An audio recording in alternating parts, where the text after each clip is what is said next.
நபிகள் நாயகம் ஸல்லல்லாஹு அலைஹி வஸல்லம் அவருடைய மௌத்துக்கு பிறகுங்க அப்துர் ரஹ்மான் இப்னு அவுஃப் சொர்க்கவாசி என்று வாக்களிக்கப்பட்ட ஒரு நபித்தோழர். அந்த அப்துர் ரஹ்மான் இப்னு அவுஃப் ரசூலுல்லாஹி ஸல்லல்லாஹு அலைஹி வஸல்லம் மௌத்துக்கு பிறகு உயர் ரகமான பேரித்தம்பழம் அல்லாஹ்வுடைய அவருக்கு முன்னால் கொண்டு வந்து வைத்த உடனே அவர் அந்த பேரித்தங்கனியை உண்ணுவதற்கு பகரமாக அந்த பேரித்தங்கனியை கையில எடுத்து வைத்து அப்படியே பார்த்து கொண்டு தோழர்கள் எல்லாம் பார்த்து அழுகிறார்கள். அழுவதற்கு என்ன காரணம் சொல்லுகிறான் ரசூலுல்லாஹி ஸல்லல்லாஹு அலைஹி வஸல்லம் நினைவு கூறி, அல்லாஹ்வுடைய ரசூல் எங்களோடு உயிரோடு வாழ்ந்த காலத்தில் ஒரு காய்ந்த பேரித்தம்பழத்தை கூட, நல்ல உயர் ரகமான பேரித்தம்பழத்தை கண்ணால் கூட பார்க்காமல் இறந்து போய்விட்டாரே, நினைத்து நான் அழுகிறேன் என்றார்கள் அப்துர் ரஹ்மான் இப்னு அவுஃப். வயிறாட என்றைக்காவது வகை வகையான உணவுகள் நமக்கு முன்னால் படைக்கப்பட்ட பொழுது நாம் அந்த வாழ்க்கையை என்றைக்காவது நினைத்து பார்த்தோமா? தென்னை தோழர்கள் பசியும் பட்டினியுமாக வாழ்க்கையை கழித்தார்களே. இன்றைக்கு நாம் எத்தனை வகையான உணவுகளை உண்டு வாழ்க்கையை நடத்தி கொண்டிருக்கிறோம். நமக்கு முன்னால் எவ்வளவு வகையான உணவுகள் விருந்து என்கிற வகையில் எடுத்து கொண்டு வரப்பட்டிருக்கிறது.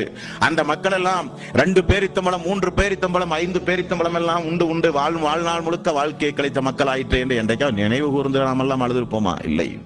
ஆனால் நினைவு கூற வேண்டிய மக்கள் அந்த மக்கள், நினைவு கூற வேண்டிய தூதர் அல்லாஹ்வுடைய ரசூல். அந்த மக்களுக்கு இருந்த கவலை எல்லாம் என்ன தெரியுமா? சௌபான் ரலியல்லாஹு அன்ஹு அவர் ஒரு நாள் அழுது கொண்டே வருகிறார்.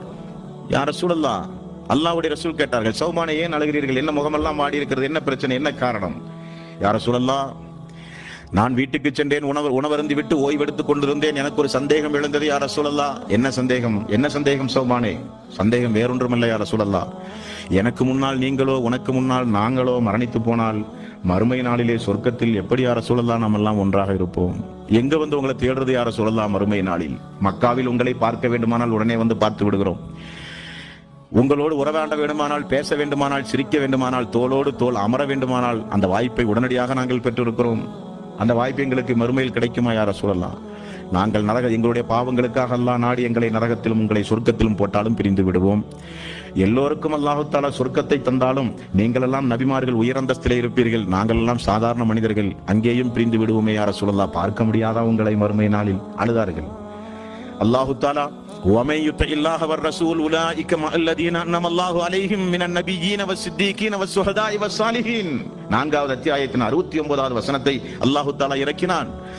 அல்லாஹ்வுக்கு கட்டுப்பட்டு தூதருக்கு கட்டுப்பட்டு யாரெல்லாம் நற்கர்மங்கள் செய்கிறார்களோ அவர்கள் அல்லாஹ்வினுடைய அருளை பெற்ற நபிமார்கள், சித்திகீன்கள், சுஹதாக்கள், சாலிஹீன்களோடு அவர்கள் சொர்க்கத்திலே இருக்கலாம் சொன்ன உடனே அவருக்கு கண்ணீர் வடிந்து நின்னது. அப்பதான் கொஞ்சம் அழுகையை நிப்பாட்டினார். அல்லாஹ்வையும் அல்லாஹ்வுடைய தூதரையும் பின்பற்றி நடந்தால் நமக்கு மறுமையில் அல்லாஹ்வுடைய ரசூல் கிடைப்பார் அல்லவா? அழுகை அப்பதான் நிப்பாட்டினார். இப்படி அழுகணும் நாமெல்லாம். ரசூலுல்லாஹி ஸல்லல்லாஹு அலைஹி வஸல்லம் அவர்களை குறித்தோ மறுமையை குறித்தோ நாமெல்லாம் பேசப்பட்டால் அல்லாஹ்வுடைய ரசூலோடு சொர்க்கத்தில் இருக்கிற வாய்ப்பு நமக்கு கிடைக்குமான்னு கொஞ்சம் கண்ணீர் வரணும் கண்ணிலிருந்து.